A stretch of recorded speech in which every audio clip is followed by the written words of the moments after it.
Body. Across the whole of the United Kingdom, people are engaged in a huge joint effort to put the coronavirus back in its box. Throughout this pandemic, the government has done whatever it takes to protect lives and livelihoods in England, Scotland, Wales and Northern Ireland. We've put in place an unprecedented package of economic support, protecting the wages and jobs of millions of people. We've built the largest testing capacity in Europe, with 32 million tests conducted so far and over 500,000 tests now available every day across the UK. We've ensured, as we head into the winter, that the NHS has at its disposal over 30,000 ventilators and billions of items of personal protective equipment, most of it now manufactured here in the UK. Across the whole of the UK, we have a shared goal to suppress the virus, ensure the NHS is not overwhelmed, and in doing so, to save lives. The UK government and the devolved administrations are working together on a joint approach to the Christmas period because all of us want to ensure families can come together wherever they live. The challenges we face are significant across the UK. The average number of new cases each day is now 22,398. That's up from 9,716 a month earlier. There are now 12,320 patients in hospital, up from 2,602 a month earlier. 1,142 patients are now in mechanical ventilation beds, up from 369 a month earlier. And sadly, 492 deaths were reported yesterday, and the weekly average number of deaths each day is now 295, up from 53 a month earlier. So that's why new restrictions are in place in each part of the UK. And in England, from today, we're once again asking you to stay at home. As I explained on Saturday, you can only leave home for specific reasons, for work if you can't work from home, for education, and for essential activities and emergencies. The full rules, all the details are available at gov.uk/coronavirus and on the NHS COVID-19 apps. And please log on to see what you can and can't do. I know how tough this is for staff in the NHS and care homes who are facing a tough winter on the front line, for families who can't meet in the way that they would want to, for businesses forced to shut just as you're getting back on your feet. I know that many of you are anxious, weary, and quite frankly fed up with the very mention of this virus. But I want to assure you this is not a repeat of the spring. Schools, universities, and nurseries are all staying open, and these measures, though they are tough, are time limited. The advice I've received suggests that 4 weeks is enough for these measures to make a real impact. So these rules will expire, and on the 2nd of December, we plan to move back to a tiered approach. There is light at the end of the tunnel. We have better treatments and techniques to take care of those in hospital, thanks largely to the ingenuity of British scientists. Rapid testing is being rolled out on a massive scale, with citywide testing starting tomorrow in Liverpool. And I'm hugely grateful to the people of Liverpool for their participation in this pilot. I hope that by working together, we can get that great city on top of the virus. More broadly, there is also the very real chance of safe and effective vaccines. So, taking those things together, these scientific advances can show us the way ahead. And in the meantime, this government will continue to support people affected by these new restrictions. As you know, we've protected almost 10 million jobs through furlough, and as the Chancellor announced earlier today, we're now extending the scheme through to March. We're also extending our support for the self-employed, so that the next payment increases to 80% of average products. profits. We're providing cash grants for businesses who are closed worth more than £1 billion every month.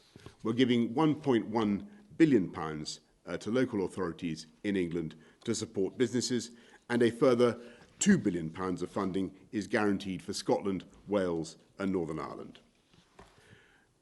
As we face these challenges together, we must look after those most in need. As of September, we've helped over 29,000 rough sleepers off the streets, 2/3 of whom are now in settled accommodation. Today, we're announcing a further £15 million to help councils offer safe accommodation for people who are sleeping rough or at risk of becoming homeless. This programme will help areas that need additional support most during the restrictions and throughout the winter. These are difficult times, and while it pains me to have to ask once again for so many to give up so much, I know that together we can get through this. So please, for the next 4 weeks, stay at home, protect the NHS and save lives. I'll now hand over to the head of NHS England, Simon Stevens, who's going to talk about the preparations for winter. Simon. Thank you, and good afternoon. Knowing I was coming over here this afternoon, I took the opportunity earlier today to ask some of my fellow NHS staff, some of the nurses, the paramedics, the intensive care doctors, what they would like to use this opportunity to say to you, the viewers, our neighbours, our friends. And I think it essentially boiled down to these 3 points. First, that this second wave of coronavirus is real and it's serious. Second, that the health service has been working incredibly hard to prepare and to catch up on the care that was disrupted during the first wave. But thirdly, our ability to continue to do that is crucially dependent on what happens to the growth of the coronavirus infection. Left unchecked, it will disrupt care. So perhaps I can just spend a moment on each of those 3 points. The first then is that we clearly are seeing a big increase in the number of coronavirus patients in hospitals. Like you, and I'm sure the Prime Minister won't mind me saying so, I've watched a number of these press briefings, and sometimes the charts can be a bit hard to keep up with, so I've just got one chart today that indisputably sets out what we in the health service are seeing. And if we can have that one chart, please. What it shows is the number of patients that are being looked after in hospitals across England. And you can see that at the beginning of September, that was under 500 patients. By the beginning of October, that had become 2,000 coronavirus inpatients. And now, at the beginning of November, that is over 11,000. That's the equivalent of 22 of our hospitals across England full of coronavirus patients. Those are facts. Those are not projections, forecasts, speculation. Those are the patients in hospital today. And as we think about the next few weeks, in a sense, we already know what is likely to happen, because today's infection is the intensive care order book for a fortnight's time. And this little animation, I think, shows that the way this particular virus works means that there are these lags between infections and hospitalizations and either cures or illness severely resulting in avoidable death. So if we can just see the little animation, I think that will show that between getting the infection and knowing you've got it, there's typically a 5-day period.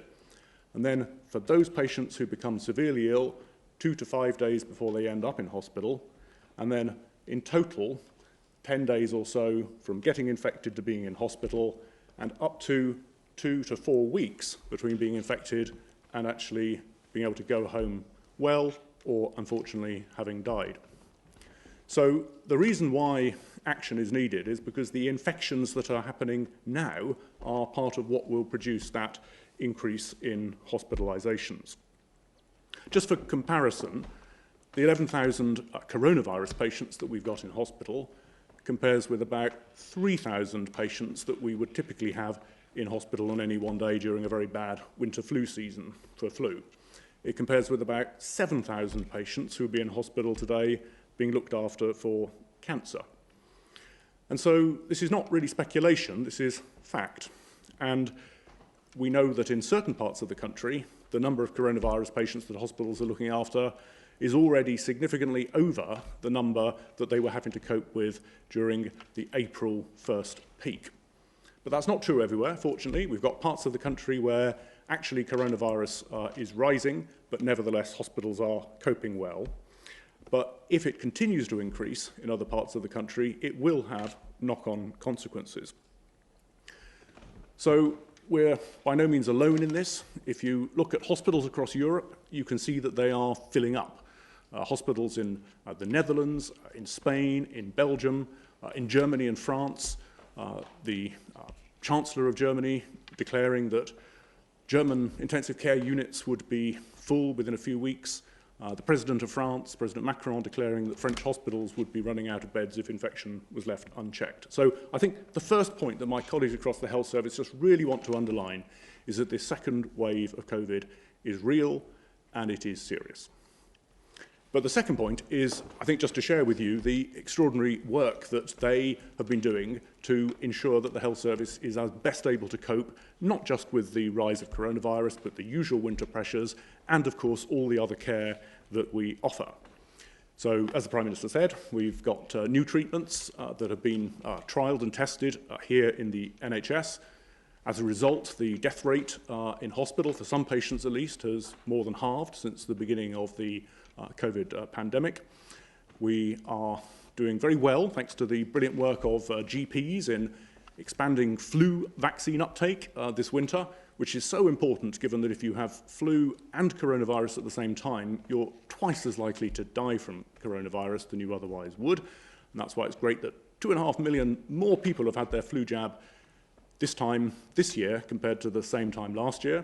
And as we've been discussing in the last day or two, there are prospects for coronavirus vaccines, and the NHS wants to be ready to administer those just as soon as they become available.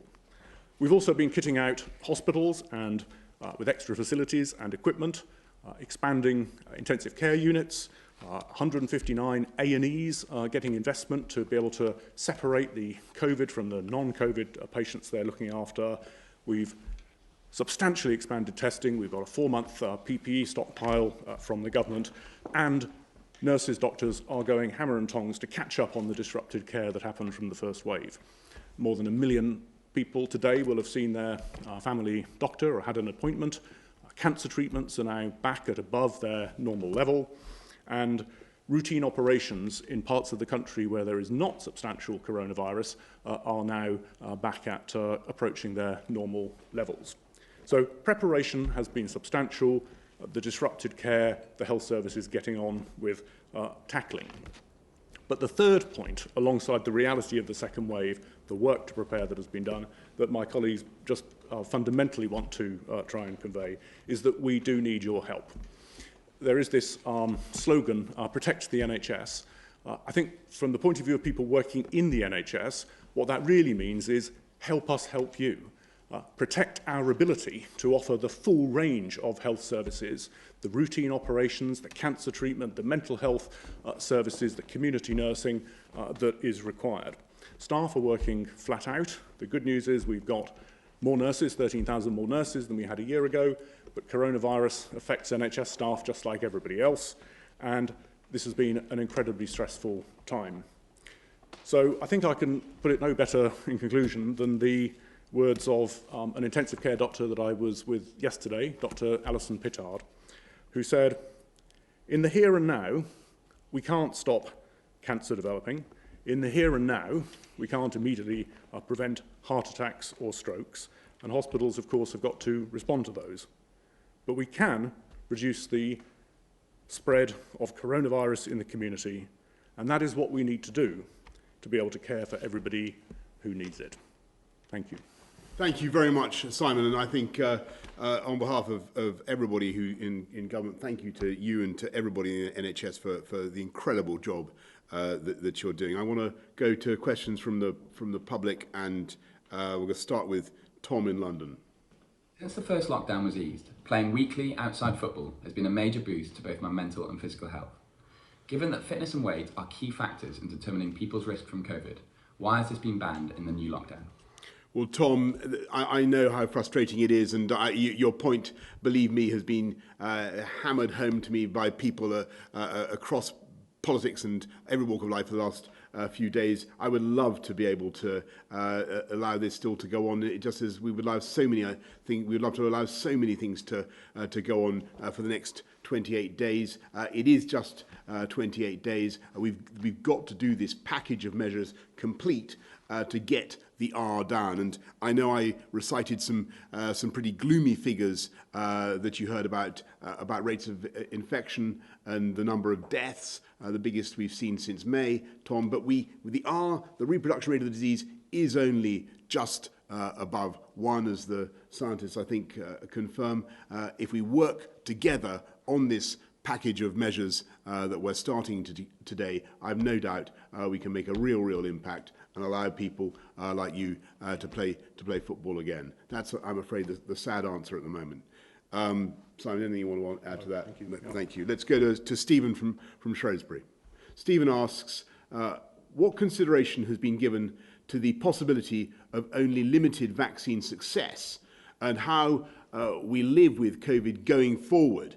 Look, I mean, Stephen, that is a brilliant and important question. I think the answer is that there in the scientific advances that we're seeing, there are 3 of them. There's a kind of tripod on which we're building, we're resting our program for the way ahead. And one of them is therapeutics and medicines, and you've seen the progress that we've made with dexamethasone and other drugs. Corticosteroid like dexamethasone has real impact in people's outcomes, as Simon was just saying, in hospital. So better medicine is very important. And the other one, if the vaccines don't work, the other one is, of course, the testing regimes that we're introducing. And tomorrow, as I said, in Liverpool, we're beginning an experiment that's really been seen nowhere else in the world, I think, except in Slovakia recently, where we're testing huge numbers of people. We're really grateful for the cooperation of the people of Liverpool. And the advantage of this approach, Stephen, is that you can tell whether people are infectious or not, and in real time, immediately, within 10-15 minutes. And so immediately, without having to worry about the time taken to get the answer from the current testing system, you can help those people to stop the spread of the virus, to self-isolate if they test positive, and if they test negative, then of course they're free to do things with other people who test negative in something close to a normal way. So that's the way forward, Stephen. I think if you talk to the scientists, and they will say, in addition, they believe that things will start naturally to improve in the spring for a variety of other reasons, such as the natural rhythm of these viruses and the improvement in weather conditions which will militate against the spread of the virus. But I think that the real progress we're going to see is with science. And as Chris Whitty often says, there isn't a virus that has threatened humanity that we haven't beaten by science. The number of shots that are currently raining down on the goal is very considerable from the scientists and the doctors, and one of them, I believe, is going to get through very soon. But Simon, anything you want to add to maybe that? Just on the vaccine point, I completely agree with what you've said. I think the point, Stephen, is that actually there are more than 200 different types of vaccine that are in development at the moment. Obviously, there are 6 that are front runners. There are 2 that are being particularly focused on for the most immediate likelihood, 2 or 3 of getting licensed. But the ones that are most likely to come soonest are, in a sense, some of the cleverest and most innovative vaccine methods, using different types of reprogramming of viruses, or using your own, what's called your own RNA, to produce the immune effect. Some of the vaccines that are more conventional, that are more similar to the sort of vaccine that Louis Pasteur would have been involved in developing, they will come on stream later next year, perhaps the middle of next year. So I think we will have multiple opportunities here from vaccines. It's not just one opportunity, pass or fail. Thank you very much, Simon. Thank you, Stephen. Let's go to Vicky Young with the BBC. Vicky. You criticise political opponents who call for the furlough scheme to be extended, and now you've done it. What do you say to those who've lost their jobs because you didn't provide that certainty earlier? And to Sir Simon, NHS staff are again facing huge pressure. Do you think the government should have had a more cautious approach over the summer about lifting restrictions? Well, Vicky, first of all, on furlough, I think it's been one of the most generous and imaginative schemes that any country has come forward with. Actually, it's been run continuously, as you know, through from the onset of the crisis, from the first need to lockdown, right the way through till today. And as you know, the Chancellor has announced that it's going on till March. To give people the very certainty that you describe, and I think it's the right thing to do. Obviously, we've been, as Rishi, as the Chancellor said earlier on, it was also right when we were going through the period in which we'd collectively been able to depress the R, greatly to reduce the rates of infection. We needed to look at alternative systems of support to encourage the economy to keep moving, to get people back into employment. That was why the job support system, the JSS, was developed, and a different package of measures. But now, as we face this autumn surge, in common, as Simon says, with so many other parts of Europe, it's right to go to furlough, and that's what we're doing. But Simon, on your question. Well, on your second question, Vicky, I mean, look, it's indisputably the case that we saw a very welcome, substantial reduction in coronavirus in June, July, August. That was evidenced then by the number of people who required hospital care. The NHS used that period to ramp up routine operations to deal with some of the backlogs that had arisen. But when the facts change, you've got to act in accordance with those new facts and quickly. And clearly, infections have been increasing not just here but across the whole of Europe, and so it is right that collectively we now do everything we can to stop the growth in its tracks. Thanks very much, Vicky. Let's go to Romilly Weeks of ITV. Prime Minister, after the pictures that we've seen last night of pre-lockdown parties, do you really think that restrictions can be lifted for Christmas? Won't the desire to celebrate just send the virus surging again? And to Sir Simon, given the pressures on the NHS that you've outlined, do you think it's right to give people hope that Christmas can be salvaged? Well, Romilly, I perfectly understand why people feel frustrated by the measures that we're putting in, but I also know that the overwhelming majority of people will work together again, as we all have done before, to get the R down. As I say, it's only just above 1 now, only between, I think, 1.1 and 1.3 with the last figures I saw. We can do this. We will do this by December the 2nd, and I have every confidence that we will be able, if we follow this package of measures in the way that we can, and as we have done before, Romilly, I've no doubt that people will be able to have as normal a Christmas as possible, and that we'll be able to get things open before Christmas as well. So the question. Well, I mean, I think it will significantly depend, of course, on how successful together we can be over the course of the next 4 weeks. We've shown we can do this in the past. We need to do it again. Look, all of us, our families, our parents, our children, we all understand what's at stake here. So we've got a completely shared endeavour to knock this thing off its perch. Thank you. Back in its box. Beth Rigby of Sky News. Hello, thank you, Prime Minister. Just a question for Simon Stevens first. Given the current hospitalisation figures and the annual winter pressures, do you accept that realistically we are going to have to be living with some sort of restrictions over December and into the new year? And is that what's going to be needed in order to try and keep routine services going? And to the Prime Minister, can you promise the man standing next to you that you will be able to extend measures, if necessary, on December the 2nd, when over 50 of your own MPs yesterday refused to support the current measures that we are now living with? Or are you going to have to rely on Sir Keir Starmer to extend restrictions? Simon, you got the first one there. Okay, thank you, Beth. So, again, this will be a function of how well we are collectively able to get the infection rate down over the course of the coming month. But what we're doing in the NHS anyway is we are going to make sure that we've got flexible facilities, that we've got as many nurses able to work as we can, because where coronavirus takes off in a community, that means that NHS staff themselves often are affected or have to self-isolate. Right now, we've got around 30,000 NHS staff who are either off with coronavirus or having to self-isolate. That has an impact. So our success in controlling community transmission of coronavirus also is a force multiplier for what the NHS itself can then provide in the way of care.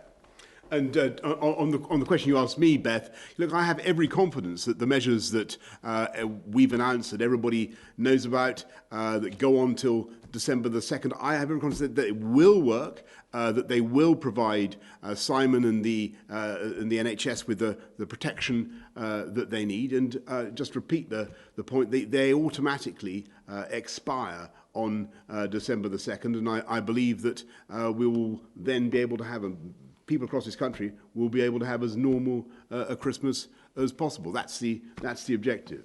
You might be able to get the vote through. Your own MPs are saying that they're not going to support you. Well, What do you say to them? Beth, what I would say is that I think that I was very, very grateful to MPs for voting through the measures that we did yesterday, and I believe that I'm right in saying that the government was able to do it with its own votes, but obviously it was good that this was a measure that was supported by people across all political parties, and that's the right way forward for this country. These are measures that do carry the support of Parliament. That's an important thing. I believe that they'll work, and they will expire on December the 2nd, as I've said, and we'll go. I think we'll then, thanks to the technical advances that we're talking about, I believe we'll be go through into a different period, as I was describing to Stephen earlier. Let's go to Jasmine Cameron Chileshi of the Financial Times. Thank you. Earlier today, the UK Statistics Authority wrote a letter to Sir Patrick Vallance questioning the data that has been presented to the public. The authority said that some of the data has not always been supported by transparent information, and as a result, there was a potential to confuse the public and undermine confidence in statistics. What is your response, Prime Minister, to concerns surrounding the nature and quality of data being provided to both the public and to MPs? Well, Jasmine, thank you very much. And Simon commented earlier about the graphs that we put up. We try to make things as clear as we possibly can. I have to say, Jasmine, that the data I've seen is yes, it varies. The projections vary widely. The scientific estimates do vary widely. There's no doubt about it. Some scientists take very different views from other scientists, and that's why you've also got to add the political judgment that's necessary about the economic consequences of what we're doing, the effect on livelihoods as well. You've got to factor all these things in. It's very, very tough to make exactly the right call. On the data, we're happy to share everything that we have. I just think that there are some things that are irrefutable. I think Simon's first slide was very eloquent, and it simply showed the numbers of people now in our hospitals who do have this, alas, potentially deadly virus, and the numbers of deaths that we heard about last night, 490. That's an irrefutable fact. We haven't seen those kind of numbers since May. I can't quarrel with those data. We have to act on those data, and collectively, that's what we're going to do. And I know that we can do it. We've done it. We've done it before. Simon, anything to add on the data? Thank you very much, Jasmine. Thank you. Let's go to Martin Baggett of the Daily Mirror. Thank you. So Simon, similar to earlier questions, given all the data you've seen, how confident are you that the NHS capacity will be sufficiently relieved by December the 2nd so national lockdown can be lifted? And for the Prime Minister, Test and Trace today reached a new low for the rate of contacts reached. It's having virtually no impact on the outbreak. Is there any point at which this government will abandon its approach of funneling the bulk of funding to outsourcing firms rather than beefing up local public health teams? Wouldn't it be pragmatic to admit that in this case, properly trained public sector employees are just better at it? And wouldn't any legacy costs of improved public health infrastructure be a price worth paying as we try to live with the virus longer term? Okay, well, on your first question, Martin, as I said with that little animation that might have been too quick, actually, to really get you, so falling foul of my own keep it straightforward dictum. But the point, I think, is that the infections that are already out there in different parts of the country last week and this week, they will be next week's hospitalisations and the week after's. But if you look out 3 or 4 weeks, obviously what we are hoping and expecting is that we will not see the large further increase in hospitalisations that the infectious disease experts were telling us would otherwise mean that we ran the risk that by the end of November we'd got more COVID patients than we had back in April, and by December that was beginning to, across the whole country, eat into the ability of hospitals to look after lots of other patients. So I think we will know conclusively whether we are seeing that changed increase in hospitalisations by the time we get to December 2nd.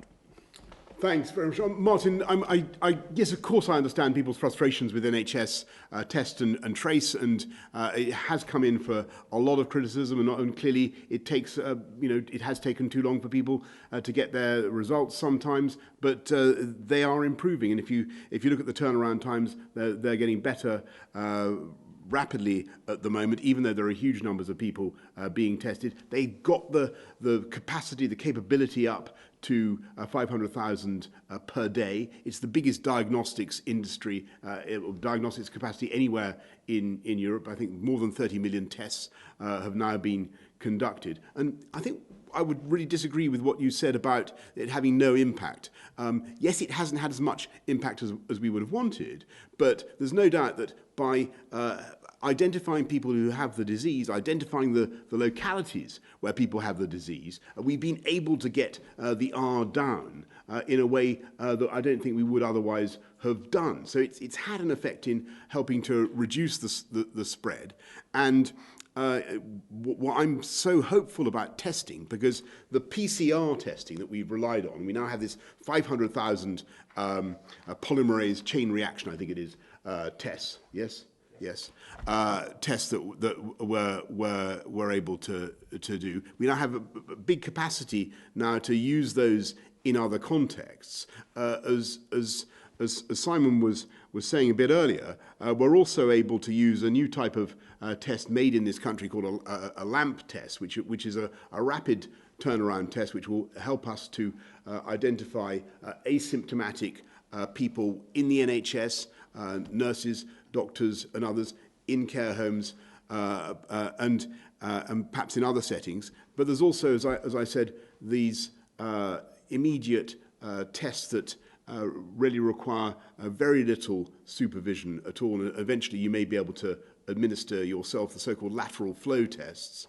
And these, when they're of the kind that we're going to be trying in Liverpool tomorrow, and I think these really are full of promise. I do think that testing does offer a real way forward for this country, and a real way forward through the crisis. So, Martin, I'm going to accept the criticisms that people make about many aspects of NHS tests and trace. And yes, I think one of the real problems we've had is getting people to self-isolate in the way that they need to.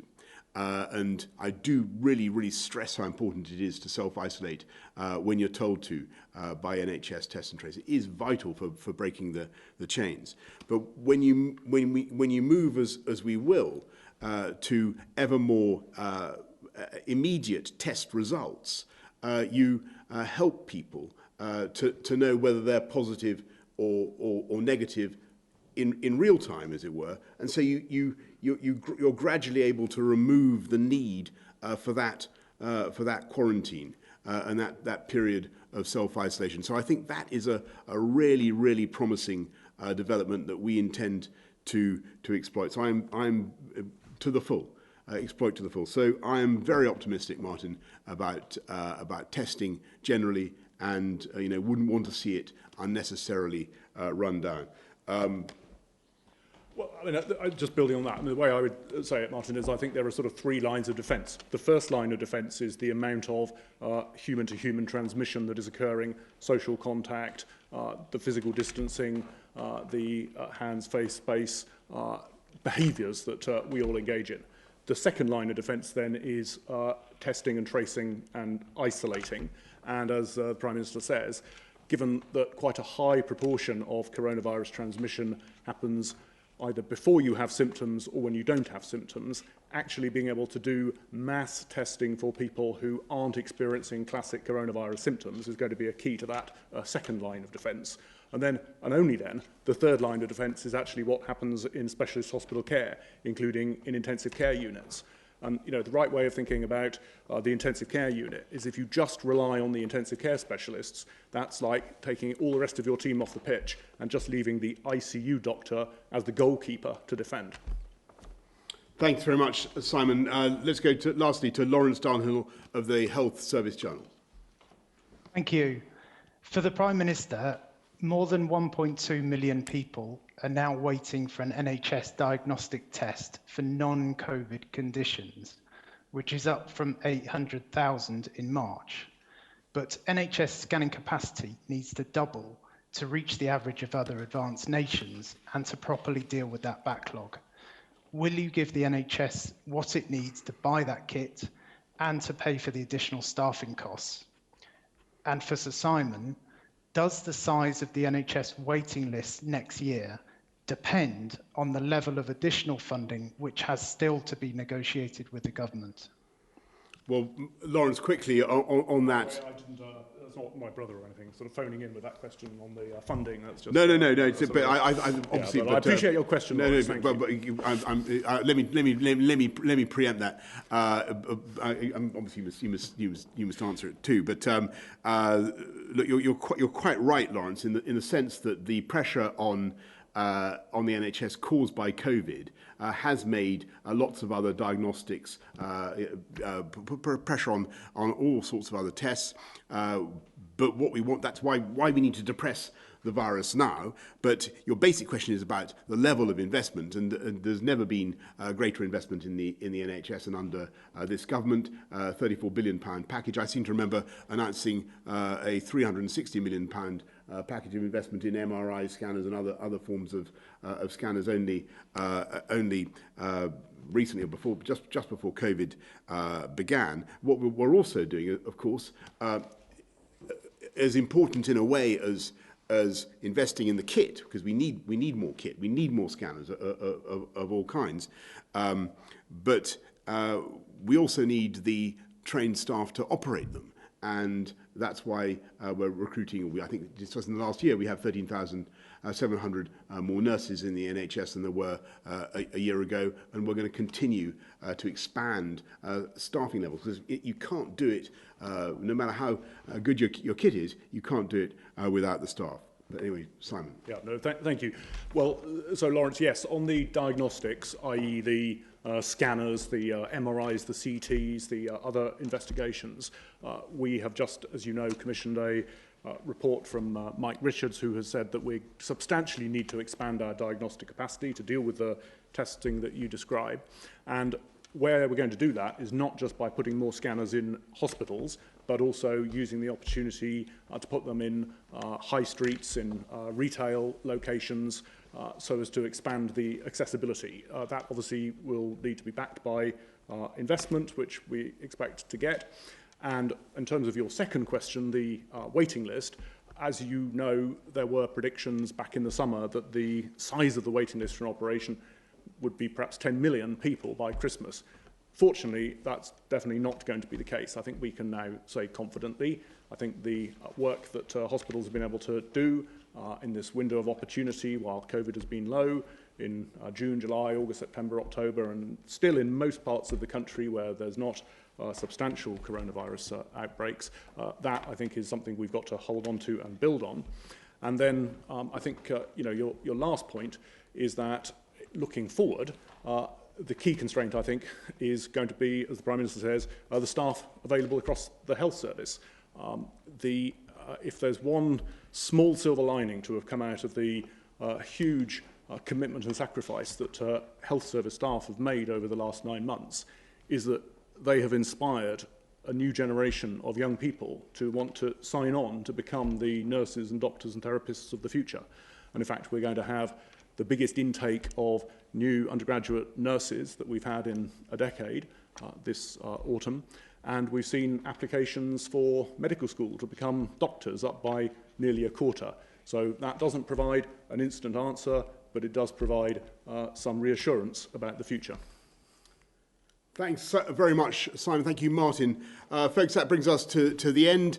Science is improving the whole time, and we are, as a country, in a far, far better position now to fight this disease than we were in March, and we will, in the weeks and months ahead, be in an ever better position. But from now until December the 2nd, I must, alas, ask you once again to stay at home, protect the NHS, and save lives. Thank you.